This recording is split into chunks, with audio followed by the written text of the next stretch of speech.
Well, good morning, everyone. My name is Mike at Filmboy. I'm pointing because in case you don't know who I'm talking about. At Filmboy24, and we've done it again. We did it again. We rescued another Mem-Cart. This one was absolutely for sure destined for a long, lonely life in the landfill. But we swooped in, we picked it up with about 45 others just like it about 1 year ago today, very close, within a couple days, from a seller on eBay from Pomona, California. Now, I don't know if that's where this was shot. See, these are locked Mem-Carts. And by locked, I mean they've never been developed. So somebody shot this, presumably many years ago, and for whatever reason, it was never processed. So no one on the planet's ever seen any of the contents of this film until now. So I don't know where it was shot. I do know that I've had it for about a year. It is part of the Pomona pack, and we're going to dig into it next.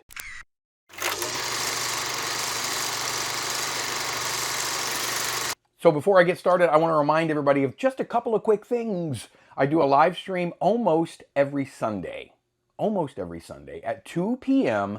Eastern time. So check your time zones.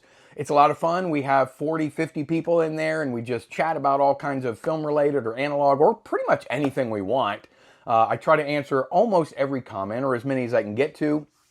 But it's a lot of fun. I'd love for you to tune in, usually from 1 to 1.5 hours long. I do a members only live stream once a month. So if you're a channel member, thank you very much. If you want to be a channel member, hit the join button down below. And lastly, we have a beautiful online presence on Facebook. It's called the Filmboy24 Community.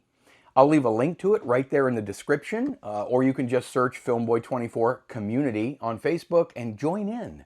It's growing every day. There's tons of good content on it. Post your films or your questions or your ideas or, well, pretty much anything as long as it's not political. That's it. Let's get into this. So I don't know if you guys remember, but about a year ago, I think it was actually around November 25th of 2024, I purchased a very large batch of Super 8 found film. Found film to me is film that was shot presumably many years ago. I don't know, from like 25 to 75 or 80 years ago. And for whatever reason, was never processed. This one's already been pulled, but it would just say exposed right here where the film is showing. And then whoever shot it never processed it. There's a myriad of reasons this could happen, but we don't really want to get into all that. Really what I'm concerned about is releasing some of this lonely footage that would have otherwise never, ever been enjoyed by anyone. Obviously, my end goal, it would be fantastic to get this to either some of the people that were involved or that were shown or that shot it. However, I don't think that's going to be possible when it comes to who shot it, because if you follow the Pomona pack, that's our little name for this series of films in this 45 or 50 cart batch, you'll know that at least one of the film shooters was a fella named Darius Anthony, a very talented photographer and cinematographer that sadly passed away some years ago. We have seen some of his work. We've seen him in some of this work in earlier films that were released from the Pomona pack. I'll put a little card up here if you want to get caught up on the Pomona pack. I really highly recommend you do, because it's all over the place. It came with some kodachrome, some Tri-X, and some Plus X. Now, the kodachrome, understandably, is coming out the absolute worst. I'm not giving up on it. I'm still going to process all of it, and there was more of this than the other two. But at least we get something out of it. It's dense, it's fogged, it's grainy, the footage is dark, but we are going to get something out of it. And that's no exception for this particular video here.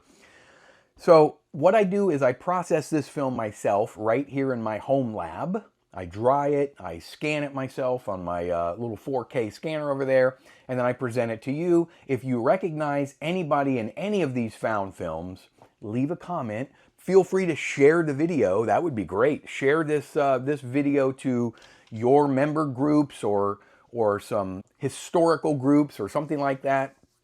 That would be fantastic, because obviously the end goal is to get as many people to see these old lost memories as possible, and ultimately at least anyone that might be in the film, for them to be able to see it and enjoy it. With that said, I processed this particular roll for 4 minutes in HC110B at about 67.5 degrees Fahrenheit. This has an edge code on it. You see, on the edge of these old Super 8 films, Kodak for a while, quite a while, many years, was putting codes on their films, and that could give us an indication of when that particular roll was manufactured. It helps us, you know, sort of understand when it may or may not have been shot, or at least the right era. The edge code on this, and I put my notes here, was a square, a plus, and a triangle. That means this roll was manufactured in 1992. What's that, 33 years ago? So I'm going to say this film was probably shot about 30 to 33 years ago. Usually people would buy a roll of film and they would shoot it. That's just what they did. I don't think this is an exception to the rule. They didn't have iPhones in 1992, so this is how we documented life. We used the big VHS camera or Super 8 camera. Raise your hand if you used one of those big VHS cameras that you put on your shoulder, and that's how you documented life. There was no hiding. It wasn't a phone where you could, you know, like get your family without them knowing and, you know, hey, it's your birthday, you know. No. When you walked in the room, you looked like you were part of the news team. I'm going to show you what we got with this. Keep all of the things in mind that I just mentioned as far as the quality. It's very dark, it's very dense. Here it is.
I told you it was going to be hard to see, but I think it's well enough that we can kind of understand what's going on. Here's my take. If you notice at the very beginning, the cinematographer does focus on a street sign, and I'm pretty sure that says Drake, and that's not indicative of the Drake that we all know today. I don't think he was performing in 1992. Anyway, I don't know if there's some significance to the street sign saying Drake, or if that's part of the song or the artist, or it appears to be some kind of, and I'm speculating, hip hop or rap video being made. You see all the fellas in the streets and coming up to the camera and whatnot. So that's just my uneducated guess. I really don't know. Maybe you have some better idea of what that might actually be. Obviously, I say obviously a lot. Maybe it's not obvious. There's definitely some fellas in the street, and it looks like they're doing a bit of singing, a bit of artistry. So I don't know. My first guess would be some type of a rap music video or some hip hop work or something like that. Tell me if I'm wrong. I'm wrong a lot. Leave me a comment, please. Let me know what you think that is. I read all the comments. I respond to all the comments. If you have an old roll of found film that you didn't shoot and it says exposed on the side right there where the film is showing, I'd be happy to take it. You'd send it to me. I will process it and scan it for free. I'll send you a copy, a digital result copy, whenever I get to it. Now, I have a lot of these, a couple hundred more of these to get through. So it goes into the rotation. If you send it to me, it becomes my property. But again, I will do it for free because I use it. I have the sole discretion of using it on my channel. But I'll give you, if you would like, I'll give you a digital copy for free of what's on your film. I'll also credit you in that video, if you would like. If you would rather not, I won't. Anyway, you would just contact me, filmboy24@gmail.com, and we'll talk about it. If you have some that, like your grandparents shot or something, it says exposed, I could do that for you too, but I do have to charge my regular rate for that. At any rate, I hope you enjoyed this video. I really appreciate all of you. I appreciate you watching and liking and commenting and all of that. If you did like it, do that. Just hit just on the way out, just so you know you've watched it. You come back to it later. Oh, I already liked it. I must have seen it. If you think I've earned it, just pop the thingy button, subscription button. As far as I know, nobody else is really doing this. Taking old films that have never been seen by anybody in the world. There's thousands and thousands of old 8mm and Super 8 films available for sale on eBay of old family films. Those have been gone through. The families don't want them anymore. They probably got them too. These are films here that no one's ever seen. So share this video if you get a chance, because I think more and more people need to see these films that have never been seen before. And until the very next time that I see all of your beautiful faces, even though I don't really see any of them, I'll see, or at least know you're there, all of you on the very next go-around.